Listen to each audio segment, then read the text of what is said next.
I just want you to know that you're in the right place if you're looking for more information about how to unschool through the holidays, no matter what holiday you're celebrating.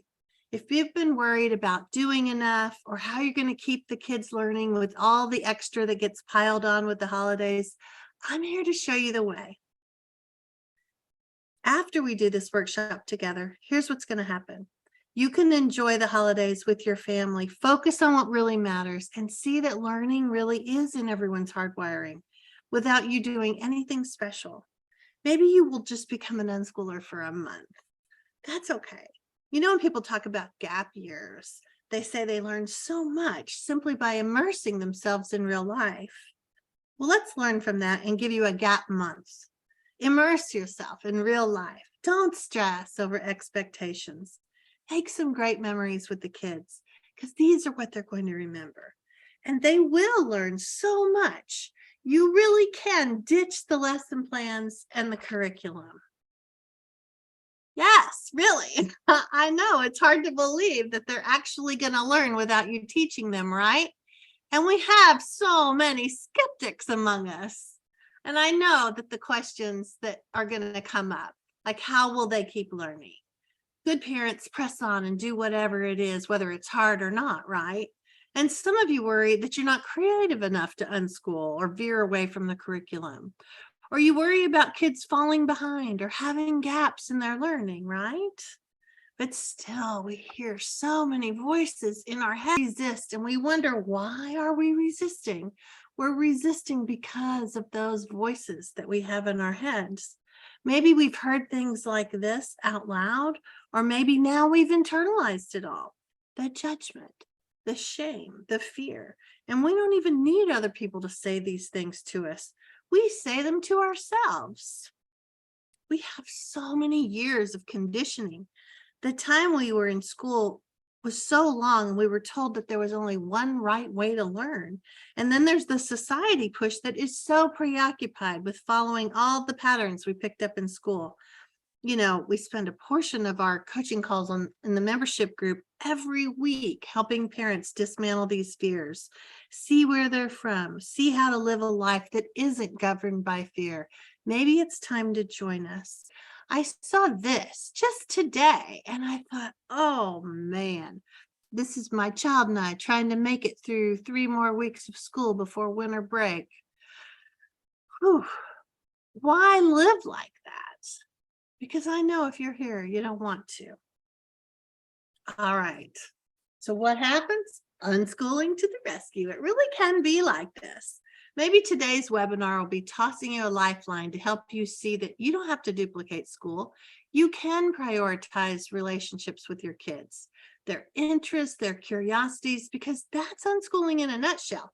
No matter what you may have heard unschooling is, it really is just learning how to partner with your kids so that your family can enjoy each other. Because unschoolers have discovered that learning is what humans do. It doesn't have to come from a textbook or a lesson plan. So unschooling to the rescue, even if you're just here to see what I have to say about it, or you might want to try it as an experiment for December. You can go back to your traditional approach in January if you want, or maybe you're unschooling already and you just need a little nudge to reignite your enthusiasm for it. I'm just glad you're here. And we have this opportunity to do this together. In case we haven't met, I'm Sue Patterson and I run all things Unschooling Mom to Mom. I've been at this for a little while, since the 90s actually, and I'm on a mission to help parents see that they have options. School was not a great fit for our family, and I had never even heard of the word unschooling. I thought I'd just sparkle up the lesson plans and all would be well, but it wasn't. And as we moved around the country, I met families who unschooled. I had no idea that kids could learn this way, even though my own kids had been learning all kinds of things outside of school. But I was so indoctrinated. Maybe that's where you are too. Or maybe pieces of that are still lingering in your brain. It's okay. It's a pretty big shift. But I'm here because I came out on the other side. And with grown kids who are all independently off living on their own, with grown-up lives, happy with their childhoods, and knowing that doors didn't close for them for anything they wanted to do. That's what I want to share with you. A glimpse into what life could be like. It takes a little courage, I know. And it's hard to get off that conveyor belt that's pushing us along with everybody else. So that's why I've created a bunch of resources for you. I'll put the links in the chat if you're interested in some of these other things. It really just depends on how you learn best. We often think about how the kids learn best, but we have to think about ourselves and how we learn best. You know, some people like to read through books and guides. Others prefer podcasts or like to click through an organized course. Some do better in community with other people. This was how I was. And now that internet can connect us, we don't have to be local. We don't have to feel so alone. That's a huge key for being successful, finding the support and the connection that you need. Okay, ready to look at these holidays and see where the learning is hiding? So these are the typical subjects, right? Math, language arts, history, geography, science, social studies, communication, technology, home ec or life skills. You can put in the chat if there are other subjects that I've missed or something you're like, yeah, but what about? Okay, we can go ahead and go with that. But these are happening all the time. What if I told you it was happening right under your noses? Because you're so focused on getting the subjects done, you're missing out that they are actually weaving in there, that the learning is happening. I remember feeling like it was almost like we had been brainwashed to think we must think in these terms of subjects, but that isn't really how real life presents itself. So, time for typical holiday activities when we have all that big list of subjects that we think need to be in their lane and getting covered a certain amount of time for each thing, and we think that the holiday learning doesn't really count. And that's not true. So then we add these other thoughts that come in, we move this, and they interfere with your plans. And you think, okay, if we can just crank out a little bit of this reading or math or whatever, then we can get to the good stuff. But that's a bad practice. You know, that's that idea of like, finish your vegetables before you get dessert.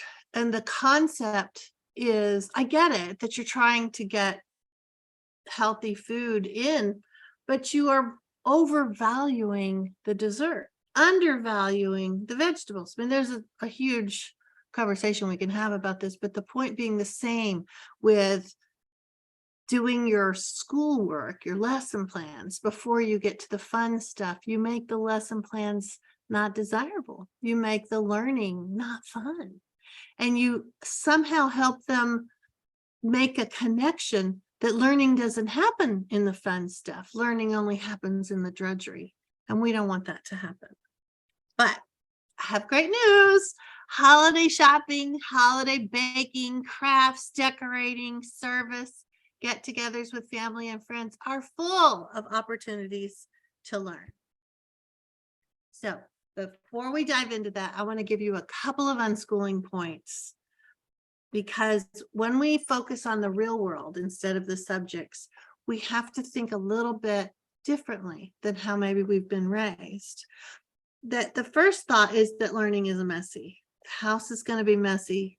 Conversations will come up at all sorts of times. Whenever your little learner is curious or inspired, there's no stop, start, or on and off button. But that's a good thing, right? Real life is 24/7. And learning isn't going to be divided up neatly into subjects. Think about your own hobbies and how you can see that there's a little reading and researching and some topics that might fall into history or science or art and some practical aspects that are more mathy. It all weaves together, kind of like a tapestry, where some threads are really noticeable for a while and then they fade while others start to be seen more, all woven together. And then we have to train our brains to start to look for learning instead of waiting for some curriculum company to tell us where it is or where it's supposed to be. It takes practice. It's kind of like going into a cave that's really dark. Once you're in there for a little bit, your eyes adjust, and yours are going to adjust too as you start to see the learning happening in your real life. And a big piece of advice is to notice when fear is running the show. We never make our best parenting decisions out of fear. We need to gather information and support to develop our confidence. We can't wait for confidence before we take action. Our kids are growing up as we speak. We have to take little baby steps to see, okay, that wasn't as scary as I thought it would be. And then move in that direction to be the parent we want to be and have the family life we envision. Because connection is what matters the most. When you have this, your kids will listen because you've been modeling listening to them. Connection builds trust and it conquers fear. And so there's my little unschooling pep talk for you. So now I'm ready to show you where those subjects are hiding. Are you ready? All right. First, let's talk about holiday shopping. You can tell me in the chat any of the ways that you see that subjects are hiding in shopping. And we want to get as specific as possible. And often people think about money and the really obvious math type activities. But subjects are hiding all throughout. So yes, there is math, but we're also estimating how much time it's going to take for shopping, or maybe how long it's going to take to get there, or how long it's going to take to have something delivered. And then we're learning about budgeting and price comparisons. We're calculating discounts. We're learning about percentages then, or how credit cards work and interest rates, and how much are you going to actually be paying for that by the time it's all paid off. And counting cash and change back, sorting and shapes and seeing how it's all laid out in the store.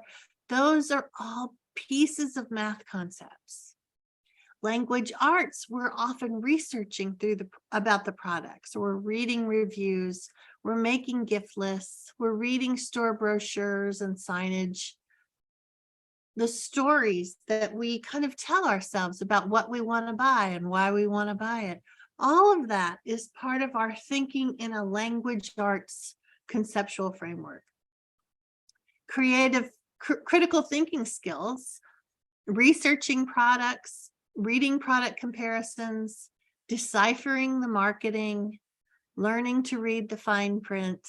Those are all really important critical thinking skills. I remember when my son saw a toy in a catalog and he said, you know, they make it sound like it's going to climb the wall and jump and do all these acrobatics, but you have to make it do that. And you have to be tall enough and all. And he was starting to see, oh, perhaps they're not really telling it the way it is.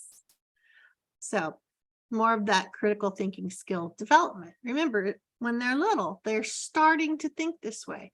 They don't have to have all of the critical thinking skills that you need as an adult. They're just on a process of learning more. The social studies, maybe what the products you make have to do with buying local, or maybe it has to do with where it's made, or how it's made, or what's the difference between an artisan type of a product or something that is made in a giant factory with multiple people just kind of pushing it through. So there's just things to talk about when we think about shopping, that for the toys, for the clothes, for whatever items that we're looking for. Now, when it comes to science, maybe we think about the weather. Would we want to go to that farmer's market or that art market that's happening, that's popped up for the month? Would we want to do that if it's 32 degrees and raining? Or would we maybe, decide, oh, look, we're looking at the forecast ahead and we can see that it's going to be sunny and beautiful weather and perfect day to do outdoor shopping.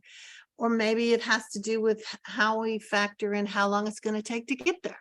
All of that are little pieces of math that are popping into your head. Maybe it has to do with, I was thinking I'm still on the weather. Maybe it has to do with anatomy and physiology. Maybe you're thinking about,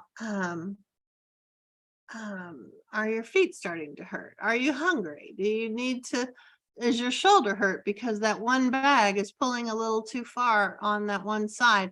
So you have all kinds of muscles and body conversations that you can have with your kids about all pertaining to holiday shopping. And then soft skills like learning about generosity or communication skills with store clerks or other customers. Those are all important life skills to develop. All of these happen just because you planned a few shopping trips.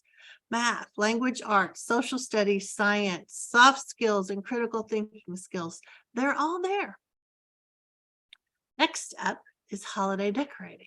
Whether we're decorating inside or outside, whatever the holiday is that we are celebrating, let's look at what kinds of subjects happen when we are involved in decorating.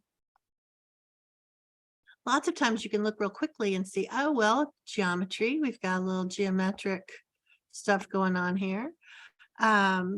Certainly the darkness, when it becomes dark, what time of day, what time, when is sunset, those are things that are social studies type things, or science. You could look at it either way.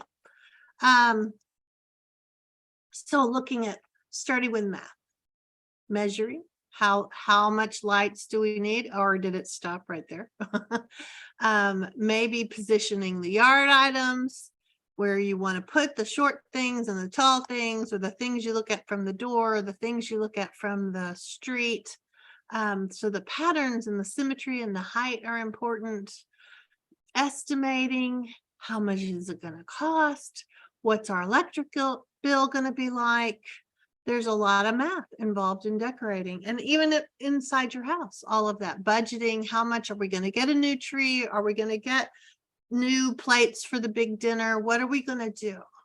So, so there's some math. Language arts, we're researching projects. We're researching how do you make this work the way we want it to work. You know, we see all these great ideas on Pinterest and in other places.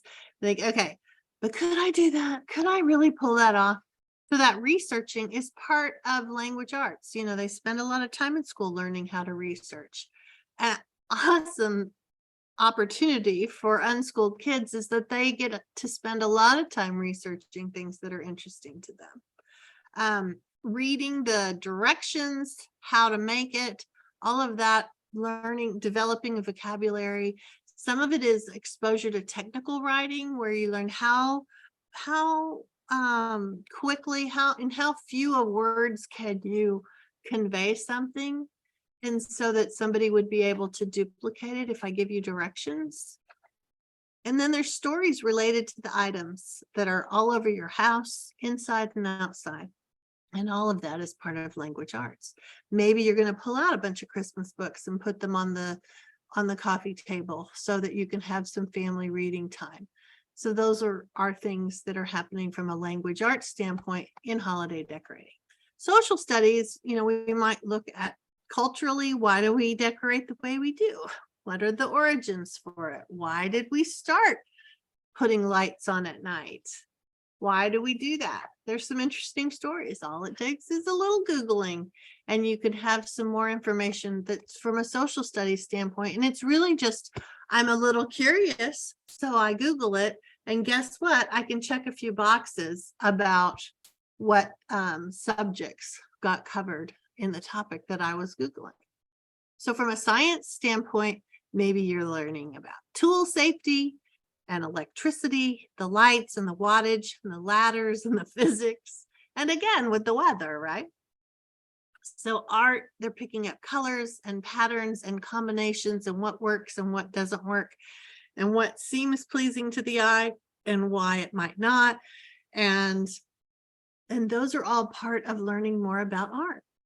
And then from a science, math, geography, is that estimating about daylight. How much daylight do you have to get the rest of the lights up? Because sometimes we don't start until too late in the day. Or will we be setting a timer based on daylight savings or when the daylight is going to fade out and when we want our lights to come on? So those are interesting ways that these subjects are weaving through holiday decorating. So next up is holiday crafts. And that's kind of easy to see some ideas of the way subjects weave through it, but often people are just so dismissive about crafts.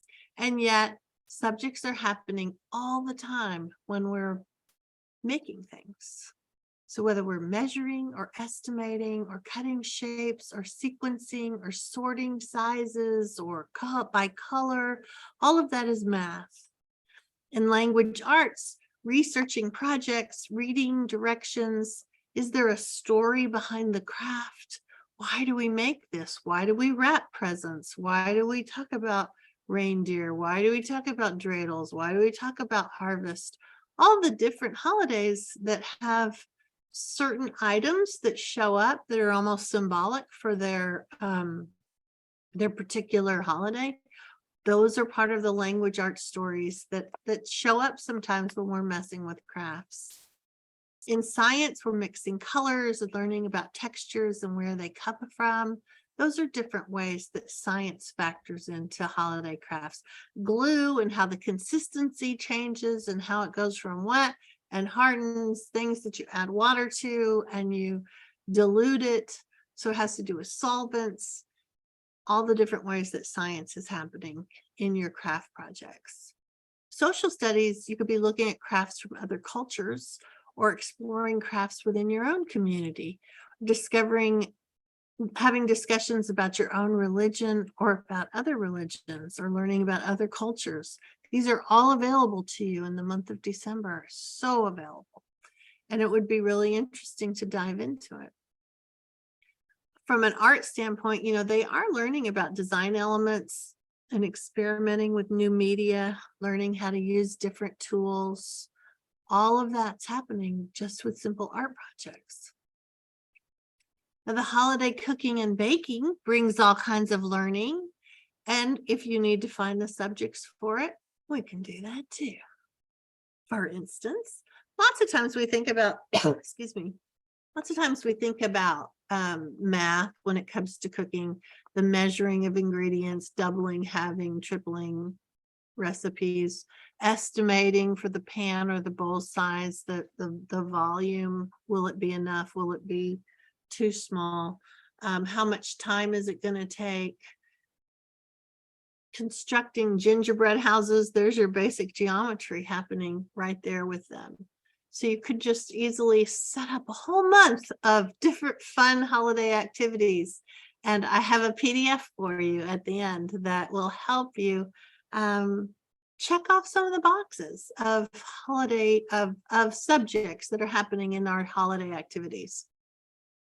So language arts, researching recipes, reading cookbooks. Do the recipes have interesting stories behind them? Lots of times they do. The art is learning more about design elements or experimenting with new foods and textures. Those are different ways that art is factoring in. Science has both chemistry and physics when it comes to holiday cooking and baking. Thinking about yeast and how it works, freezing and thawing, and baking soda or baking powder. What's the difference and what do they do? And the heat, the oven temperatures versus room temperatures, and why does it need to be this way? And what is it doing chemically? Why did we need to heat it up? So that it would, whether it's firming up or whether it would melt it, it does different things to different substances. And so that's really kind of interesting just to kind of see the science that's happening in cooking. Then they're learning how kitchen equipment works, blenders and mixers and food processors. Those are all important tools that come with the knowledge of physics. So even if you're not saying, all right, here's the physics principle behind this, you are still giving them a lot of life experience so that if and when they want to learn more about abstract concepts in physics, they have the life experience to hook it into, and they're like, oh, that makes sense. It's kind of like this. So that's sometimes something that unschoolers are really focusing more on, giving more life experience so that things will be relevant, and then they'll carry it with them so that when they are older and more mature, they can look at more abstract concepts and be able to understand why they are the way they are.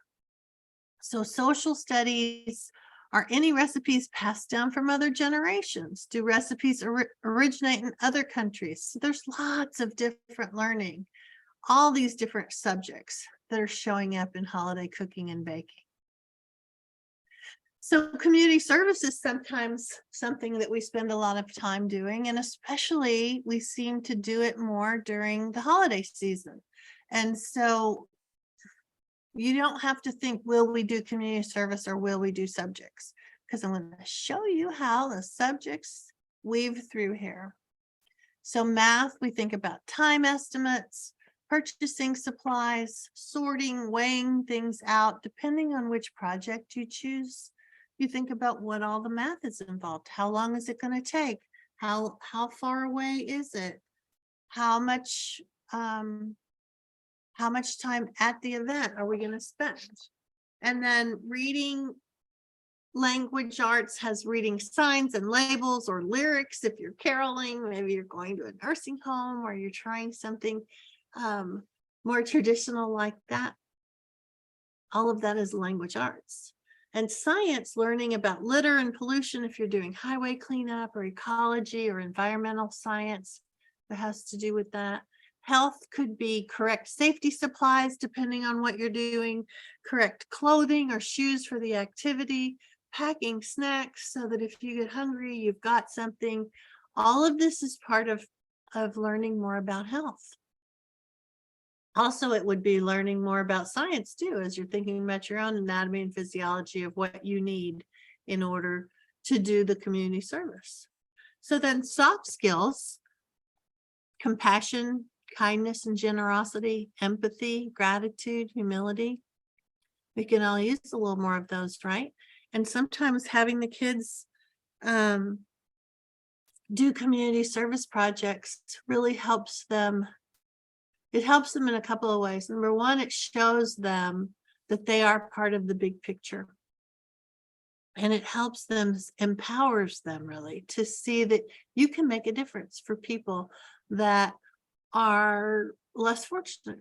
And those are really important life skills to carry with you. So look around the community and see where you and the kids could help.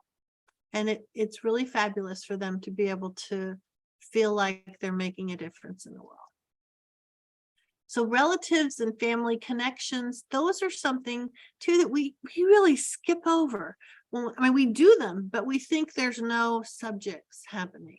And there are really a lot. So even as you're looking at this, I'm not sure what you're seeing, but there are shapes, there's time, there's age differences. All of these things are happening when we're getting together and having these family connections. So from a math standpoint, maybe it's gift wrapping. Maybe there's a little geometry, or how far away are they, or how much does it cost to mail the package, or how long will it take to get there? Have I waited too long? Estimates. What's our timeline to get the package there on time? You know, how to back that up so that they can see, all right, looks like we do have enough time, and factor in there's a day off for this. And all of that is like playing with math. It's like the word problem aspect of your typical math textbook. Language arts, funny stories about family members, or if maybe you could have grandparents record readings of the typical family favorites as far as holiday books are in your home. Your home is going to be different than my home, but it would be cool to have recordings from the grandparents. So that's something to do, or recordings from aunts or uncles that don't live nearby. And then, you know, the psychology and the social skills too. There's a bonus subjects here for you. The social interactions, the conflict management.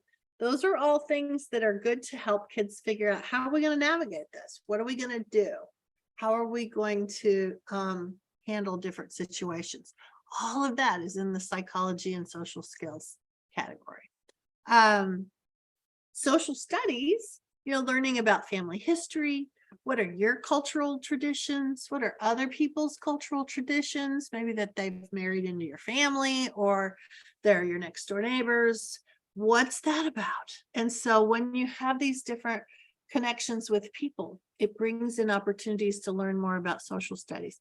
Maybe it's about figuring out time zones for Zoom calls for the family members that can't make it. All of that, social studies, as well as a little bit of science and technology for that matter. Science might be more about genealogy and the health and the anatomy and physiology and different ages and what's different about grandma versus mom and dad versus little kids. And we just start to have conversations about how a body changes over a lifetime. And that's part of science. So there's so much learning in simple holiday activities. I just wanted to be sure that you knew that you didn't have to stop the holiday activities just to be able to do, to get to those lessons. The lessons are happening. They're happening. They're learning. And because it's relevant and it's in context, they'll actually remember. When you're rushing a kid through their worksheet or whatever, they're not remembering it. They're just thinking, how fast can I get this done? So maybe now you can see it, right? Maybe you can be okay with ditching the lesson plans for December and enjoying the holidays with your kids a little bit more guilt-free, confident in knowing that they're learning all those subjects you worry about. They're learning them. So I have two gifts for you. Happy holidays. One is a worksheet that I made for my membership group. I make these all the time. So different things depending on what the question is that comes up on a coaching call. And so we have a membership library full of worksheets that can help you. And what you do on this particular one is you write down the activity, and then you think about it. You just kind of pause for a second and think, okay, we're touching on this and we're touching on that. And you just kind of start checking some boxes. And you can see, oh, wow, yeah, there really is a little. Now, you might feel a little resistance. And you might think, well, I don't know if I would really count that as a math learning activity. But when you batch them all together, of course it is. It's like school has, this is kind of an interesting concept, but school has stations where they go to do different little things to count for their subject in that particular 45-minute block. And so this is what you're doing. You're having different little things that when you accumulate them all together, the kids are moving forward with the concepts from those subjects. So while I'm not a big fan of unschoolers always running around checking boxes for what subjects are happening in your kids' lives. One of the things that this does is it kind of helps you if you're in that transition phase where you kind of are thinking maybe how when your fear about a particular subject is too distracting for you and you can't really enjoy and embrace the learning that's happening, this is a good tool to use for beginning to see the difference, to see how subjects can be learned differently without the worksheet. You can do different activities and check these boxes, and then that kind of takes you over. Next thing you know, you don't have to check those boxes anymore. You don't feel like checking them. You're confident. You're like, oh no, we got that. We are a family that gets that really easily. And suddenly that school way can start to fall away. And that's what I'm hoping for you. The other thing is a webinar slide deck. It's not going to be every single slide, but it is all of those different holiday activities on a slide in case you're somebody that just wants to have that. Sometimes people have taken some of the slides and screenshotted them. I don't know if it's an ED or not. They do a screenshot. There we go. And they keep it on their phone just to kind of pop up into their head. And it really kind of helps bring the fear down a little bit where they can start to think, okay, we got this. All right. So hopefully all of this has been helpful to you. And I'm going to go ahead and close this recording. And we can, if there's people that want to ask questions, we can do that. All right. Let's see, I'm going to stop this and come back here. And